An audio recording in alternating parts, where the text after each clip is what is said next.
Hello guys, welcome back to another video. तो guys, Shalimar productions की financial year 2023 की first quarterly result out हो चुकी है।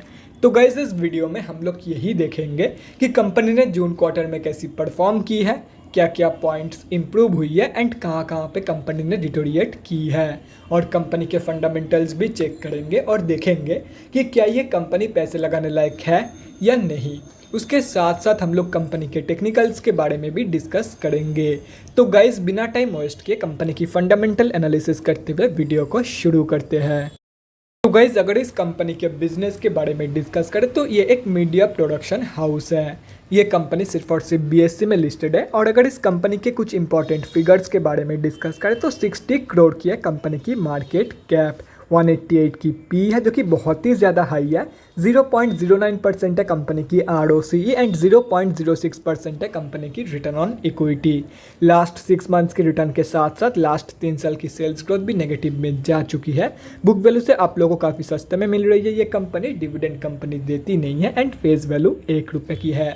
अभी अगर इस कंपनी की जून क्वार्टरली की रिजल्ट के बारे में डिस्कस करें तो गाइस, जून 2022 की क्वार्टर की unaudited stand alone financial result आप लोगों के सामने है एंड यहाँ पे जितने भी सारे फिगर्स है वो सब लैक्स में दिया हुआ है। तो गाइस, सबसे पहले कंपनी की इनकम चेक करते हैं। तो जून 2022 की क्वार्टर में कंपनी ने 7.7 लाख रुपीज़ की इनकम जनरेट किया है। और अगर ये मार्च 2022 की क्वार्टर एंड जून 2021 की क्वार्टर से कंपेयर किया जाए तो मार्च 2022 की क्वार्टर में कंपनी ने 15 लाख रुपीज़ की इनकम जनरेट किया था एंड जून 2021 की क्वार्टर में 1.24 करोड़ की इनकम। तो ईयर ऑन ईयर बेसिस पे तो कंपनी की जो इनकम ग्रोथ है वो नेगेटिव में जा चुकी है, लेकिन क्वार्टर ऑन क्वार्टर बेसिस पे कंपनी ने एक ज़बरदस्त इनकम ग्रोथ दिखाई है इन जून 2022 की क्वार्टर। अभी अगर कंपनी की नेट प्रॉफिट मतलब प्रॉफिट आफ्टर टैक्स के बारे में डिस्कस करें तो जून 2022 की क्वार्टर में कंपनी ने 2.22 लाख रुपीज़ की प्रॉफिट जनरेट किया है। मार्च 2022 की क्वार्टर में कंपनी ने 5.59 लाख रुपीज़ की लॉस जनरेट किया था एंड जून 2021 की क्वार्टर में 15.5 लाख रुपीज़ की प्रॉफिट। तो ईयर ऑन ईयर बेसिस पे अगेन कंपनी की जो प्रॉफिट ग्रोथ है वो भी नेगेटिव में जा चुकी है, लेकिन क्वार्टर ऑन क्वार्टर बेसिस पे कंपनी ने एक ज़बरदस्त प्रॉफिट ग्रोथ यहाँ पे दिखाई है। और रही बात EPS की मतलब अर्निंग पर शेयर की, तो गाइस EPS की तो ग्रोथ कुछ है ही नहीं, सब कुछ जीरो है। EPS की वैल्यू यहाँ पे आप लोग देख सकते हो। तो गाइस, अगर ओवरऑल देखा जाए तो क्वार्टर ऑन क्वार्टर बेसिस पे कंपनी ने बहुत ही ज़बरदस्त परफॉर्मेंस दिखाई है, लेकिन ईयर ऑन ईयर बेसिस पे कंपनी की जो ग्रोथ है वो इंटायरली नेगेटिव में जा चुकी है। तो अगर ओवरऑल देखा जाए तो जून क्वार्टर की जो रिजल्ट है वो अच्छा खासा वीक निकल के आई है। अभी अगर कंपनी की बैलेंस शीट की हेल्थ के बारे में डिस्कस करें, फाइनेंशियल ईयर 2022 में कंपनी की रिजर्व के साथ साथ डेट भी इंक्रीज हुई है, लेकिन अगर देखा जाए तो रिजर्व ज़्यादा इंक्रीज हुई है कंपेयर टू कंपनी की डेट, मतलब बैलेंस शीट की हेल्थ इंप्रूव हुई है इन फाइनेंशियल ईयर 2022।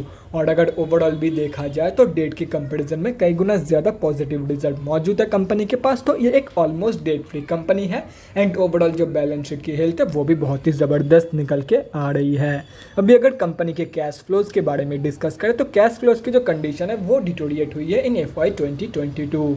FY 2021 में कंपनी के पास पॉजिटिव 4 लाख रुपीज़ की कैश फ्लोज मौजूद थी, जो कि अभी डिटोरिएट होकर नेगेटिव में जा चुकी है एंड अभी कंपनी के पास नेगेटिव 6 लाख रुपीज़ की कैश फ्लोज मौजूद हैं। और अगर कंपनी की शेयर होल्डिंग पैटर्न के बारे में डिस्कस करें तो गाइस, यहाँ पे आप लोग देख सकते हो इस कंपनी में प्रोमोटर्स की होल्डिंग सिर्फ और सिर्फ 6.03% है, बाकी पब्लिक की होल्डिंग है 93.97% के आसपास।